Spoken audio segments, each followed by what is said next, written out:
Of course, sobrang grateful po ako, sobrang happy ako.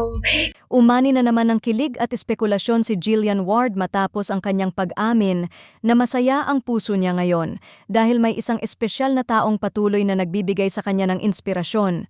Sa isang pahayag, hindi maitago ng aktres ang kanyang kasiyahan nang sabihin niya, "Of course, sobrang grateful po ako, sobrang happy po ako."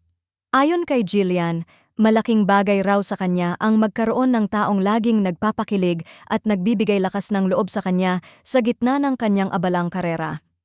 Inamin pa ni Jillian na ang taong ito, na tinawag niyang Mystery Big Guy, ay isa sa mga dahilan kung bakit mas inspired at mas motivated siya ngayon. Bagamat hindi pa niya direktang pinapangalanan kung sino ito, malinaw raw sa kanyang mga salita na may espesyal na puwang ang naturang lalaki sa kanyang buhay.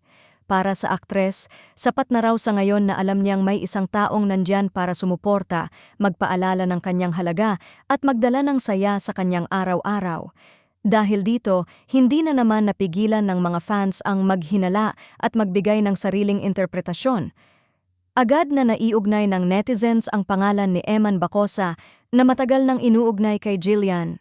Ayon sa mga tagahanga, tila swak ang mga piraso ng puzzle mula sa pagiging consistent ni Eman sa pagpapakita ng suporta hanggang sa mga simpleng gestures na umano'y nagpapakita ng pagiging present niya sa buhay ng aktres. Para sa fans, hindi raw basta-basta ang pagkakakilig na binabanggit ni Jillian. Sa kanilang pananaw, ito ay indikasyon ng isang mas malalim na koneksyon, isang relasyon na tahimik ngunit ramdam.